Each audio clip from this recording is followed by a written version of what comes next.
High, hello, welcome to books and brain nursing classes. আশা করি আপনারা সবাই ভালো আছেন। প্রথমেই ভিডিওর শুরুতে আমি আপনাদের সামনে একটুখানি মাপ চেয়ে নিচ্ছি বা আমি ভীষণভাবে দুঃখিত যে এই পেপার সলিউশনটা নিয়ে আসতে আমার অনেকটা লেট হয়ে গেছে। আপনারা অনেকেই রিকোয়েস্ট করেছেন বা আমার কমেন্ট বক্সে কন্টিনিউয়াসলি কমেন্ট করে গেছেন যেন নিয়ে আসি। তো আমার কাছে কোয়েশ্চেনের কালেকশন কম ছিল বলে আমি নিয়ে আসতে পারিনি। তো এট লাস্ট আমি নিয়ে এসেছি। কারোর একজন আমি কার হেল্পে সেটা আমি বলতে যাচ্ছি বা বলবো এক্ষুনি। তো ফার্স্ট অফ অল হচ্ছে ভিডিও শেষ পর্যন্ত দেখবেন। আমি চেষ্টা করব যে এই ভিডিওতে আমি যতগুলো কোয়েশ্চেনকে কভার করেছি সেটা আপনাদের ইউজফুল হবে বা আপনারা বুঝতে পারবেন যে আপনাদের পেপার কেমন হয়েছিল। তো ফার্স্ট অফ অল আমি থ্যাংক ইউ বলবো যে আমার এক্স কলিগ যিনি বর্তমানে পোস্ট বেসিক করছেন ওয়েস্ট বেঙ্গল থেকেই। ওয়েস্ট বেঙ্গলের এন্ট্রান্স ক্লিয়ার করেছেন। তো এন্ট্রান্স ক্লিয়ার করে বর্তমানে উনি পোস্ট বেসিক করছেন। আর ইনি আমার সাথে কোয়েশ্চেনগুলো শেয়ার করেছেন। তো হার নেম ইজ দ্য দিয়তিমা। তো সে পুরো কোয়েশ্চেনটা বলতে গেলে বা এ টু জেড সেই সব কিছু আমাকে শেয়ার করেছে। তো আমি ফার্স্টে ওনাকে থ্যাংক ইউ জানাবো। থ্যাংক ইউ এতগুলো কোয়েশ্চেন শেয়ার করার জন্য। হচ্ছে আরেকটা রিকোয়েস্ট আপনাদের সামনে, সেটা হচ্ছে যারা যারা এখনো পর্যন্ত লাইক শেয়ার করেননি এখনই একবার সাবস্ক্রাইব করে দিন। আর তার সাথে লাইক অ্যান্ড শেয়ার করে দেবেন। বেল আইকন প্রেস করতে ভুলবেন না। ডেসক্রিপশনে টেলিগ্রাম গ্রুপের চ্যানেলের লিঙ্ক দেওয়া আছে। আপনারা চাইলে ডিরেক্টলি আমার সাথে টেলিগ্রাম গ্রুপে জয়েন করতে পারেন থ্রু লিঙ্ক। অলরেডি আমি ডেসক্রিপশন রেখেছি, তো দেখতে পারেন।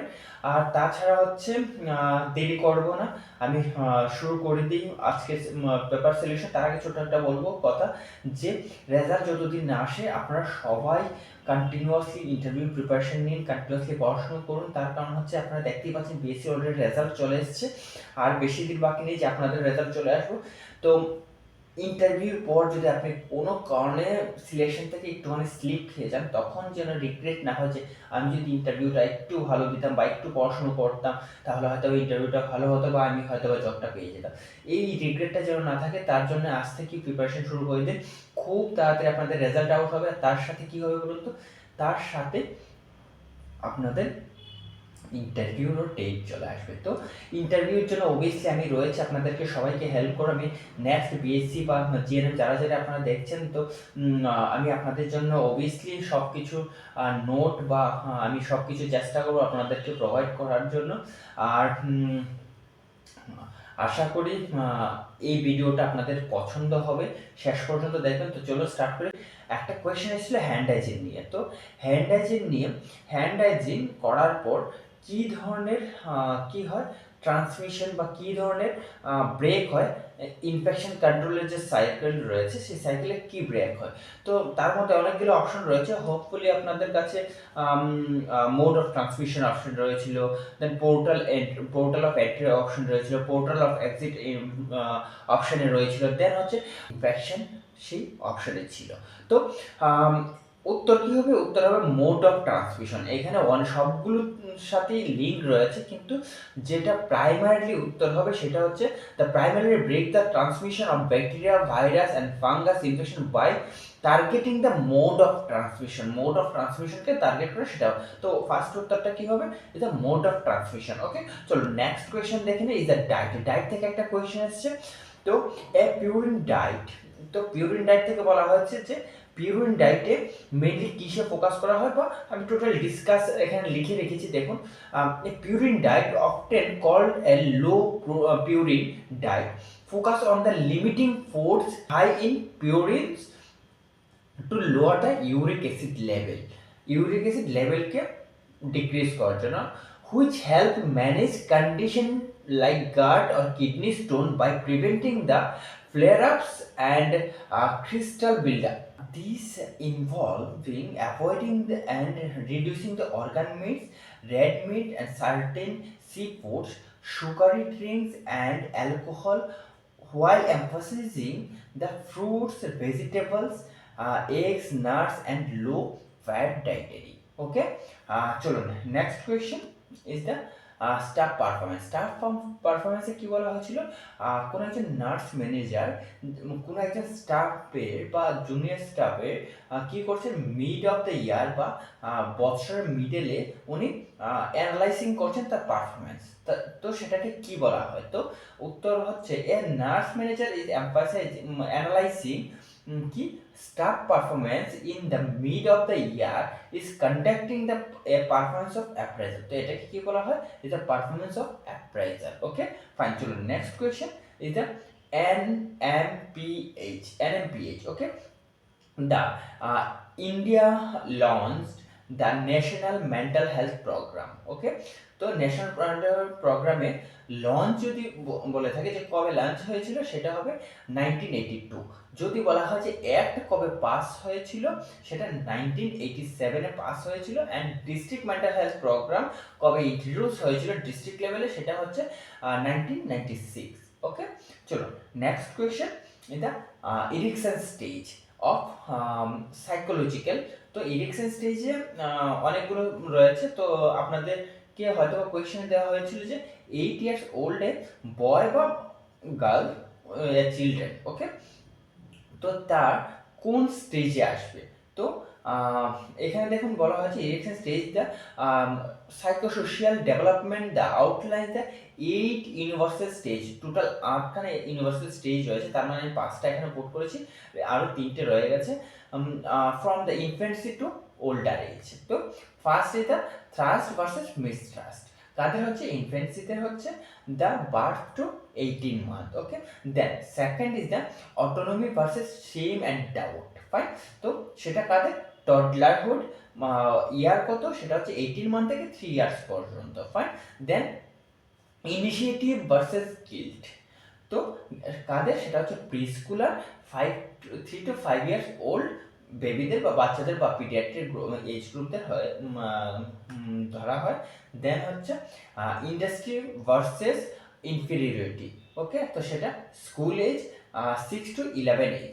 তো আপনাদের যদি কোয়েশনে 8 ইয়ার্স ওল্ড বয় বা পিডিয়াট্রিক কোনো এজ গ্রুপে 8 ইয়ার্সে বলে থাকে, তাহলে সেটা হবে industry versus inferiority. Okay, then at last আসবে, মানে নট লাস্ট, এই দ্য 5th নাম্বারে আইডেন্টিটি ভার্সেস রোল কনফিউশন। সেটা হচ্ছে adolescence and age group 12 to 18 years old. Okay, fine, চলুন নেক্সট কোয়েশ্চেন দেখি। এই দ্য পোস্টারাল ড্রেনেজ। তো পোস্টারাল ড্রেনেজ হচ্ছে বলা হয়েছিল যে কোনো ফিজিওথেরাপিস্ট বা কোনো একজন লোক বা অ্যাজ এ স্টাফ নার্সই হতে পারে, যে পেশেন্টকে কন্টিনিউয়াসলি ব্যাকে কী করে যাচ্ছে, কাফিং করে যাচ্ছে, তো তাতে তার কি হেল্প হচ্ছে, এই ধরনের কিছু একটা কোয়েশ্চেন এসেছিল। তো সেখানে হচ্ছে সেটাকে বলা হয় পোস্টারাল ড্রেন। ওকে, তো পোস্টারাল ড্রেনটা কি সেটা আমি বলছি। Postural drain is a technique using the specific body position often with the gravity, ঠিক আছে, to help the drain the mucus from the different part of the lungs into the large airway from কোথা থেকে? To easier কাফিং up. তো for কিসের জন্য? Easy হবে যে পেশেন্টের জন্য বা সেই ভিকটিমের জন্য সেই কফটাকে কি করার জন্য? বের করার জন্য। ফাইন, চলো next question is the newborn care. তো নিউবর্ন কেয়ার থেকে কোয়েশ্চেন এসেছিল। তো সেটা কি? সেটা হচ্ছে যে নিউবর্ন কেয়ারে তার ফ্যামিলি ইনভলভ হচ্ছে, তো সেটাকে কি বলা হয়? তো চলুন দেখি। Involving the family member in newborn care generally refer to as a family centered care. Okay, this approach recognized by pivotal role of the family unit in the well-being and development of the infant. Okay, চলো next question, adolescent. তো adolescent থেকে কি question করেছে? Adolescent থেকে বলা হয়েছে, কোয়েশ্চেনটা ছিল 15 years old এ গার্ল যার লাস্ট ইয়ারে হাইট অ্যান্ড গ্রোথ অনুযায়ী তার 90% গ্রোথ ছিল, কিন্তু এই বছর একটুখানি কমেছে। তার সাথে তার যে সেকেন্ডারি সেক্সুয়াল অর্গান রয়েছে সেগুলো কি হচ্ছে, ডেভেলপ, লিখে রেখেছি, সেটা হচ্ছে ব্রেস্ট এনলার্জমেন্ট দেখা গেছে বা পিউবিক হেয়ার গ্রোথ হয়েছে। তো সেটাকে কোন অ্যাডোলেসেন্ট গ্রুপে ধরা হয় বা কোন ফেজ ধরা হয়। তো চলুন দেখে নিই। At the 15 years old with advanced physical development, accelerated breast enlargement, oblique দিয়ে মানে দুটো অপশনই ছিল, pubic hair and shift in the growth, মানে shift in the growth means হচ্ছে তার এই বছর গ্রোথ একটুখানি কম হয়েছে, ঠিক আছে। As per height and weight, the girl is likely in the middle phase of the adolescent, middle phase of the, তো উত্তর কি হবে middle phase of the adolescent, রাফলি 14 to 17 ইয়ার্স ওল্ড, সেটাকে সেই কি ধরা হয়, রেঞ্জ ধরা হয়। This phase is marked by rapid physical maturation approaching the 95% of adult age. Okay, so 95% of adult age. Fine. So next question is the বলা হয়েছে যে কোন একজন নার্স বা কোন একজন মিডওয়াইফ কি করেছেন, উনি তার কি কি রাইটস রয়েছে বা কি রাইটস নেই। তো অপশনে হয়তো বা অনেকগুলো অপশন ছিল, চলুন একবার দেখিনি। সেটা হচ্ছে তো এ সার্টিফাইড নার্স মিডওয়াইফ বা যারা যারা আমাদের কাছে রেজিস্ট্রেশন রয়েছে, জিএনএম করেছে, বিএসসি করেছে, সবাই আমরা সার্টিফাইড, ঠিক আছে, মিডওয়াইফ। তো are the advance practice nurse says who the provided the comprehensive the care in the prenatal, childbirth, postpartum and gynecological service. They have the legal rights, তাদের কি legal rights, to perform the episiotomy, manage the normal labor, then and practice in the hospital, birth center and the homes. ওকে, তো উত্তর যদি হয়ে থাকে সেটা হবে normal manage the কি নর্মাল লেবার অর এপিজিওটমি। আর যদি বলা হয় যে কি ম্যানেজ করতে হয় না, তো অপশনে হয়তো বা সার্জারি বিষয় কি ছিল, তো কন্ট্যাক্ট সার্জারি, সার্জারি আমরা করি না বা মিডওয়াইফ নার্স করে না। ওকে ফাইন, চলো next question. Tetralogy of heart, one of the most congenital heart disease, যেখানে বোট শেপ হার্ট দেখা যায় কাদের, পিডিয়াট্রিকদের অন এক্সরেতে। তো ট্যাক্টোলজি অফ ফেলোটে বলা হয়েছিল যে কোন একজন বেবি ট্যাক্টোলজি অফ ফেলোটে সাফার করছেন আর সে কান্নাকাটি করছে and suddenly সাইনোসিস ডেভেলপড হয়েছে। তো what is the first initial primary treatment বা what is the first stage বা what is the first priority to take action, তো কি অ্যাকশন অ্যাজ এ নার্স আপনি কি অ্যাকশন নেবেন, এই ধরনের একটা কোয়েশ্চেন ছিল। ফাইন, তো the first and most crucial nursing action for the baby with the tetralogy of Fallot experiencing the sudden and severe cyanotic to place the infant in a knee chest position, is ki genopectoral position. Okay, তো genopectoral position কে কি বলা হয়, knee chest position বলা হয়। Fine, this action increase the systematic vascular resistance and reducing the right to left the shunting and improving the pulmonary blood flow. Okay, আর এটা হচ্ছে first হবে। যদি অপশনের নিচে পজিশন বা জেনোপ্র্যাক্টোরাল পজিশন না থাকে তাহলে সেখানে কি হবে, ফার্স্ট অপশন আমাদের যেটা আসবে সেটা হচ্ছে আমরা ফার্স্ট পেশেন্টকে কি দেবো, প্রোভাইড 100% অক্সিজেন। তো আমাদের ফার্স্ট প্রায়োরিটিতে কি আসবে, আমরা কি করব, ফার্স্ট হবে 100% অক্সিজেন আমি দেবো, দেন সেকেন্ড হচ্ছে যদি পজিশন থাকে দেন পজিশন দেবো, কি position, knee chest position. Okay, via the face mask and the whatever you have that device like nasal cannula হোক, হাই ফ্লো মাস্ক হোক বা এনআরবিএম হোক, যাই হোক সেটা দিয়ে কি দিতে হবে, 100% আমাকে অক্সিজেন দিতে হবে, কাকে, সাইনোটিক বেবিকে। ফাইন, চলো next question, bowel movement, what is the function, বা এই ধরনের একটা কোয়েশ্চেন এসেছে। তো bowel function are the digestive system process of breaking down the foods, যে আমরা ফুড ইনটেক করে থাকি সেগুলোকে কি করে, ব্রেক ডাউন করে, অ্যাবজর্বিং নিউট্রিয়েন্টস অ্যান্ড ওয়াটার, কাকে, নিউট্রিশন অ্যান্ড ওয়াটারকে অ্যাবজর্ব করে, অ্যান্ড স্পেলিং ওয়েস্ট লাইক মানে stool through the rectum and anus. তো স্টুল এক্সক্রিটা দিয়ে কি করা হয়, এক্সক্রিটা দিয়ে সেগুলোকে বের করে দেওয়া হয় যেগুলো আনওয়ান্টেড সাবস্টেন্স আমাদের বডিতে থেকে যায়, কিসের পর, নিউট্রিশন অ্যান্ড ওয়াটার অ্যাবজর্ব করার পর। ওকে ফাইন, চলো নেক্সট কোয়েশ্চেন, মাইলোব্লাস্টোমা। তো মাইলোব্লাস্টোমা কি, তো myeloblastoma is a rare malignant solid tumor composed. So solid tumor, not a benign, it's a malignant tumor, okay, of immature white blood cell. WBC কি করে? WBC immature WBC কে growth করে, that occurs outside of the bone marrow. তো বোন ম্যারোতে সেটা হয় না, বোন ম্যারোর বাইরে সেই জিনিসটা হয়, আর সেটাকে মাইলোব্লাস্ট বলা হয়, মাইলোব্লাস্ট, ঠিক আছে। তো মাইলোব্লাস্টোমা হোয়াইট ব্লাড সেলকে কি করে? ইমেচুর হোয়াইট ব্লাড সেলকে ইনক্রিজ করে, আর সেটাকে মাইলোব্লাস্ট বলা হয়। আর সেটা কোথায় হয়? সেটা বোন ম্যারোর আউটসাইডে হয়, বোন ম্যারোতে হয় না। আর সেটা রেয়ার কেস। সেটা কি কেস? সেটা হচ্ছে malignant non benign and solid tumour compost, okay. চলো next question, the CPR is the most important. First হচ্ছে সিপিআর এ কি হয়? সিপিআর হচ্ছে বেসিক লাইফ সাপোর্টে হয়। তো বেসিক লাইফ সাপোর্টে পেশেন্ট যখন আনকনসিয়াস হয়, শোল্ডারে ট্যাপ করে আমাদেরকে ডাকতে হয়, আনরেসপন্সিভ হলে ইমিডিয়েটলি সিপিআর স্টার্ট করতে হয়। এখন হচ্ছে সিপিআর কত রেশিওতে স্টার্ট করবে? অলওয়েজ দ্য 30:2 রেশিওতে স্টার্ট করা হয়। কি আর তার সাথে ব্রিথ কীভাবে দেওয়া হয়? হেড টিল চিন লিফট করে ব্রিথ দেওয়া হয়। যদি কোনো কারণে সাসপেক্টেড স্পাইনাল কর্ড ইনজুরি থাকে, তাহলে সেটাকে কি দেওয়া হবে? জ থ্রাস্ট ম্যানুভারে কি দেওয়া হবে? ব্রিথ দেওয়া হবে। এখন যদি অ্যাডাল্ট হয়, সে সিঙ্গেল রেস্ট করা হোক আর ডাবল রেস্ট করা হোক, 30:2 দেওয়া হবে। যদি পিডিয়াট্রিক হয়, সেই ক্ষেত্রে যদি সিঙ্গেল রেস্ট স্কোয়ার হয় তাহলে 15:2, আর যদি ডাবল রেস্ট স্কোয়ার হয় তাহলে কত হবে? 30:2। যদি নিউনেট হয় 3:1, ওকে।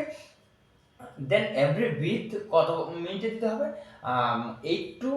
6 to 8 সেকেন্ডের মধ্যে একটা ব্রিথ দিতে হবে। যদি অ্যাডভান্স এয়ারওয়ে লাইক ইটিটিউ বা ট্র্যাকিওস্টোমি যদি করা হয়ে থাকে, তাহলে সেই ক্ষেত্রে, বা যদি থাকে, সেই ক্ষেত্রে আমি এভরি 6 to 8 সেকেন্ডের মধ্যে একটা ব্রিথ দেবো। আদারওয়াইজ কখন? যখন 30 কম্প্রেশন কমপ্লিট হবে তখন আমি ব্রিথ দেবো, ফাইন। দেন সিকোয়েন্স, সিকোয়েন্স কি রয়েছে? CAB, compression, airway and breathing, fine. আর আদারওয়াইজ রেস্ট অফ কি হবে? ABC, airway, breathing and circulation, fine. আর কতগুলি দিতে হবে? পার মিনিট 100 to 120 রেটের স্পিডে আমাকে কি দিতে হবে? কম্প্রেশন দিতে হবে, ফাইন। 2 মিনিটের মধ্যে 5টা সাইকেল কমপ্লিট করতে হবে। দেন এখন ডেপথ কত হবে? ডেপথ হবে যারা অ্যাডাল্ট রয়েছেন, অ্যাডাল্ট পেশেন্ট, কোয়েশ্চেন এটাই এসেছিল হয়তো, যে অ্যাডাল্ট পেশেন্টদের ডেপথ কতটা হবে সিপিআর এ? তো সেটা হবে 2 ইঞ্চ বা 5 সেন্টিমিটার, বা at least 1/3 of the AP diameter, anterior posterior ডায়ামিটারের কি হবে? 1/3।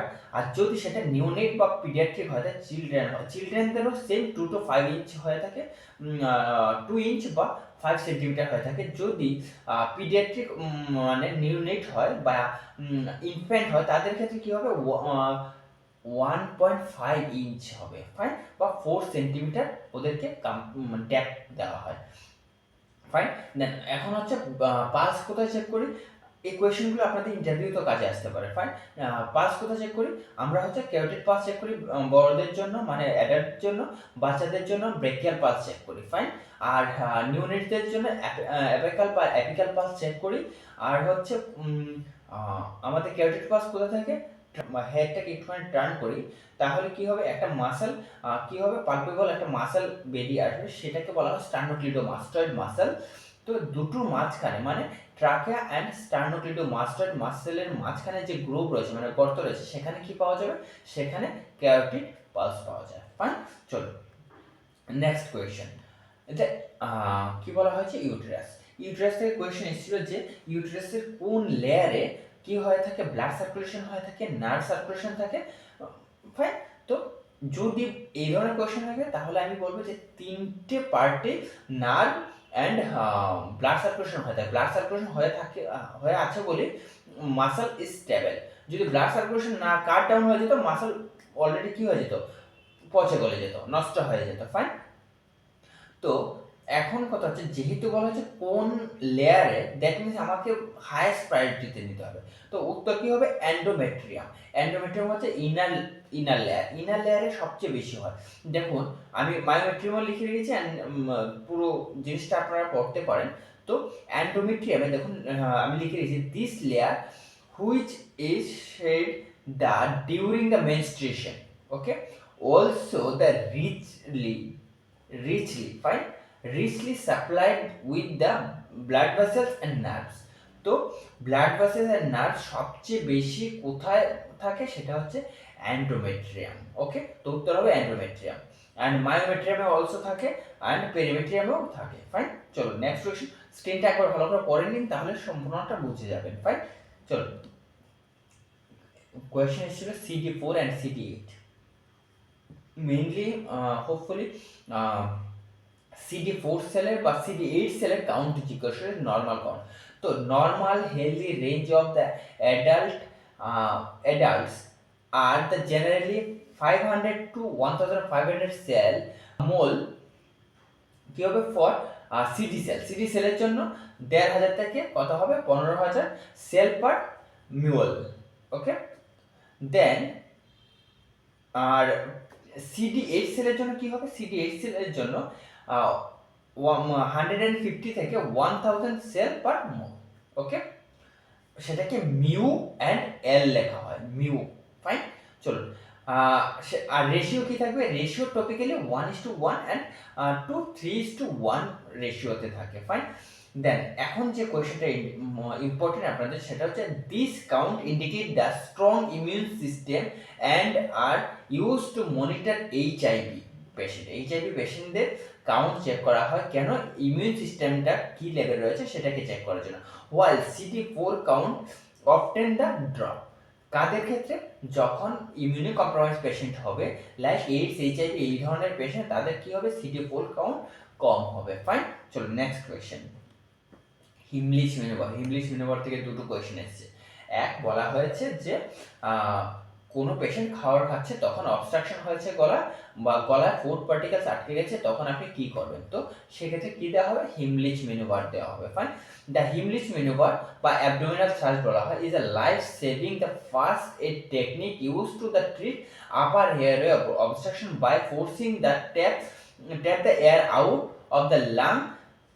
ফাইন, চলো দেন ইমেজটা দেখুন। ঠিক আছে, এটা হচ্ছে ফার্স্ট কোয়েশ্চেন। ফার্স্ট কোয়েশ্চেন কি ছিল, যে এয়ারে অবস্ট্রাকশন রয়েছে, সেটাকে ক্লিয়ার করার জন্য কি করা হবে, হিমলিচ ম্যানোভার দেওয়া হবে। সেকেন্ড অপশন ছিল যে নিচে যে ডায়াগ্রাম রয়েছে, সেই ডায়াগ্রামের জিনিসটাকে এক্সপ্লেন করে দিয়েছে, সেটাকে কি বলা হয়। তো দেখুন লেখা আছে স্ট্যান্ড, ফিফথ লাইনে, ঠিক আছে, stand behind a person, encircle that wrist. ঠিক আছে, রিস্ট দিয়ে আমাদের কি করতে হবে, সার্কেল ভাবে পেশেন্টটাকে জড়িয়ে ধরতে হবে। Fine, then the thrust, thrust মানে থ্রাস্ট দিতে হবে আপওয়ার্ড টু ইনারওয়ার্ড, আপওয়ার্ড থেকে ইনারওয়ার্ড, মানে ইনারওয়ার্ড দিয়ে আপওয়ার্ড দিতে হবে, অ্যাগেইনস্ট দ্য ডায়াফ্রাম, ডায়াফ্রামের অ্যাগেইনস্টে দিতে হবে। ঠিক আছে, তো এই যে পজিশনটা অলরেডি ইমেজ সেট করে দিয়েছি, দেখুন ইমেজ দেখলে আপনারা বুঝতে পারবেন এই যে জিনিসটা, এই জিনিসটাকে কি বলা হয়। তো হয়তো বা এইভাবে আপনাদের পেপারে দেওয়া হচ্ছে, তো সেটাকে কি বলা হয়, হিমলিচ ম্যানোভার বলা হয়। ফাইন, চলো নেক্সট কোয়েশ্চেন। আমি জানি না এই কোয়েশ্চেনটা একটুখানি কনফিউজিং, 11 থেকে কোয়েশ্চেন এসছে। ঠিক আছে, 11 থেকে যদি কোয়েশ্চেন আসতে থাকে, মেইনলি তিনটে কোয়েশ্চেনে আসতে পারে। এক হচ্ছে ম্যাকোকি এগার, দেন হচ্ছে মেইন্টোরাল শর্ট এগার, আর যেখানে নাইসেরিয়া গোনেরিয়া দেখা যায়। ফাইন, তো তিনটে কেসের ক্ষেত্রে একটা হচ্ছে এন্টেরোব্যাকটেরিয়াসিস, আর একটা হচ্ছে স্টেফিলোকোকাস স্পেসিস, এন্ড আরেকটা হচ্ছে Neisseria gonorrhoeae, last one, first one, second one and last one. তো আশা করি এই তিনটে, দেখুন আমি অলরেডি রেড কালার মার্ক করে দিয়েছি, তিনটের মধ্যে হয়তো কিছু একটা জিজ্ঞেস করেছে, আই এম নট শিওর, সেখানে আমি 5টা এগারই আমি আপনাদের সামনে নিয়ে এসেছি। তো আপনারা একবার স্লাইডটা একবার একটুখানি পড়ে নিন, তো সেই ক্ষেত্রে আপনারা বুঝতে পারবেন যে সেই কোয়েশ্চেনের সঠিক উত্তর কি ছিল। ঠিক আছে, তো সেই অনুযায়ী আপনারা উত্তরটা একটুখানি সেট করে নিন। আর এর জন্য আমি দুঃখিত যে অ্যাকচুয়ালি আমি জানি না যে কোয়েশ্চেন কি এসেছিল, যদি জানতাম যে কোয়েশ্চেন, এইটুকু জানি যে 11 থেকে কোয়েশ্চেন এসেছে। তো আমি যদি জানতাম যে অ্যাকচুয়াল কি কোয়েশ্চেন এসেছে, তাহলে অবভিয়াসলি আমি আপনাদেরকে উত্তর বলে দিতে পারতাম। তো একটা রিকোয়েস্ট, ভিডিও যদি ভালো লাগে থাকে এখন একটা শেয়ার, সাবস্ক্রাইব করে দেবেন, যারা এখনো সাবস্ক্রাইব করেনি প্লিজ এখনই সাবস্ক্রাইব করে দিন। আর তার সাথে হচ্ছে একটা রিকোয়েস্ট, সেটা হচ্ছে যারা যারা এখনো ওয়েট করে আছেন যে রেজাল্ট বেরোবে দেন আমি ইন্টারভিউর জন্য পড়াশোনা স্টার্ট করবো, ভুলে যান, আজ থেকে পড়াশোনা স্টার্ট করে দিন। কিসের জন্য, আপনাদের কিসের জন্য? WBHRB ক্র্যাক করার জন্য। ফাইন, WBHRB ক্র্যাক করতে গেলে আপনাকে কন্টিনিউয়াসলি পড়াশোনা করে যেতে হবে, টু বি অনেস্টলি। আর হচ্ছে এমসিকিউ টাইপ কোয়েশ্চেন ছিল, অনেকগুলো পেরেছেন, অনেকগুলো পারেননি, সেটা এক ধরনের ছিল। কিন্তু যখন আপনি ইন্টারভিউতে, ঠিক আছে, তো কি হবে, এক্সামিনার আপনাকে কোয়েশ্চেন যখন করবে আপনাকে উত্তর দিতেই হবে। আর সেখানে যদি না হয় সেখানে কিন্তু মার্ক ড্রপ করবে। যে আপনার র্যাঙ্ক থেকে অনেকটা পিছিয়ে আছে সে কিন্তু আপনার র্যাঙ্কের উপরে চলে যাবে আর ইজিলি সিলেকশন পেয়ে যাবে। তো সিলেকশন আপনাকে পেতে হলে আজ থেকে কন্টিনিউয়াসলি পড়াশোনা করুন। আমি চেষ্টা করবো আপনাদেরকে যে ইন্টারভিউ বেসিস থিওরি আপনাদেরকে প্রোভাইড করার জন্য। এতদিন এমসিকিউ প্রোভাইড করেছি, অ্যান্ড যারা যারা থিওরি চান, অলরেডি আমি মাইক্রোবায়োলজি থেকে, নিউট্রিশন থেকে, আর হচ্ছে কি থেকে, কমিউনিটি থেকে অলরেডি আমি থিওরি বেসড অলরেডি নোট দিয়ে রেখেছি। প্লিজ একবার করে দেখে নেবেন। তার কারণ হচ্ছে সেখানে আপনাকে ভীষণভাবে হেল্প করবে, একদম ডিটেইলে দিয়ে রেখেছি। তো সেখানে হেল্প করবে আপনাকে কিসের জন্য বলুন তো? ইন্টারভিউ ফেস করার সেই এনার্জি পেয়ে যাবেন। ফাইন। আর সবচেয়ে যে জিনিসটা পড়তে হবে সেটা হচ্ছে কমিউনিটি, গাইনি অ্যান্ড পিডিয়াট্রিক। এই তিনটে জিনিস সবচেয়ে বেশি করে পড়তে হবে। আর কী ধরনের পড়াশোনা বা কী ধরনের কোয়েশ্চেন আপনাদেরকে জিজ্ঞেস করবে, কী করে উত্তর দিতে হবে, কী করে কনফিডেন্টলি উত্তর দিতে হবে, অ্যাটেম্প করতে হবে, সেই সব কিছু আমি আপনাদের ট্রিক বলে দেবো। আর একটা রিকোয়েস্ট, এখানে শেয়ার, সাবস্ক্রাইব অ্যান্ড লাইক করে দেবেন। সবাই ভালো থাকবেন, সুস্থ থাকবেন। চলুন, টাটা।